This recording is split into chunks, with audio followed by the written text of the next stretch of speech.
Hello YouTubers, Paul here, your channel host. Welcome to my channel. Well, this is just a quick video about, well, the right stuff. Because on Thursday morning, just this week just gone, the 14th of June, Matthew Wright finished his presenting duties on the show after 18 years in charge. He announced back in, I think it was April, that he was going to be stepping down as presenter on the Right Stuff. I could be wrong there. I think it was March, April time he announced he was quitting.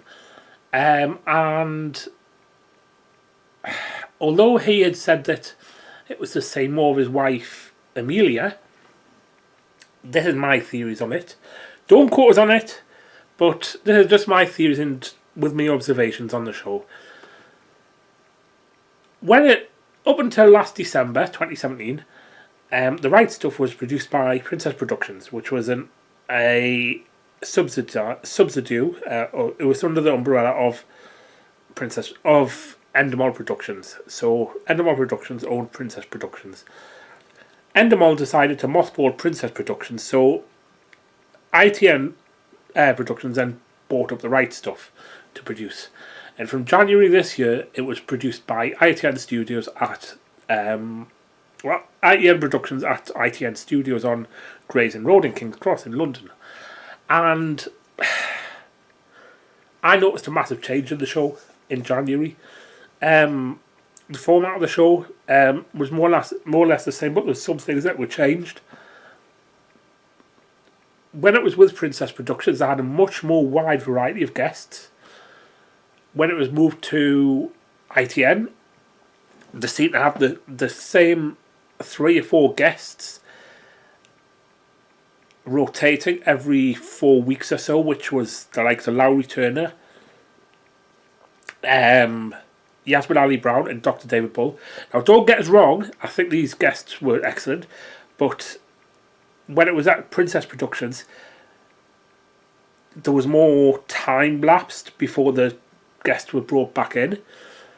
The news review was changed because what each guest used to do on the old show was the old format was they used to read their 4 stories, and then it used to move on to the next guest, and then they would read their 4 stories, and then on to the next guest, and they would read their 4 stories. But then on the new format, the first guest would read a new story, and then it would go to the next guest, and then they would read his or her story, and then it would go to the final guest, and they would read his or her story, and then it would go back to the first guest. And you know, why just give some order? And yeah, I just thought I could notice the change in the show. Wasn't as many guests as there used to be with Princess Productions. Wasn't that, you know, as I say, the guests would, you know, it was too short of a time period before they were repeating the guests. And to tell you the truth, I think ITN Productions has killed the show, as it's obvious. Matthew Wright's quit.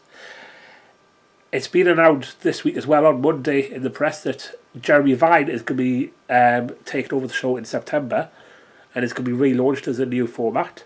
In the meantime, during the summer, it's going to be kept as the Right Stuff, but presented by guest presenters. It's a shame because it was a good format under Matthew Wright. What I think he should do going forward, yes, have a break from the TV if he wants to for a little bit, but come back, do a late night version of the Right Stuff. Keep it as the Right Stuff. Come on, Matthew, with your own brand, the Right Stuff. Keep it as your own brand, and relaunch it as a late night show on Channel 5. I don't think Channel 5 has ruined it. It's ITN Productions that have ruined it. Channel 5 have stuck by it, and they're sticking by it obviously with rebranding it because obviously Matthew Wright's quit. But keep it, you know, Matthew Wright, come back to Channel 5, do a late night show version of the show where you'll have more, what's the word? More leniency, more, you know, to go along with the flow, rather than be restricted to daytime rules. That's what I think you should do anyway, and get a different production company in who aren't going to ruin it, and you can go with your own flow. Anyway, yeah, best of luck for the future, Matthew, and that's my own views. I'm not saying it's correct, it's just my observations, as I say. And they could be wrong, but comment below and let us know what you think, and see you later, YouTubers.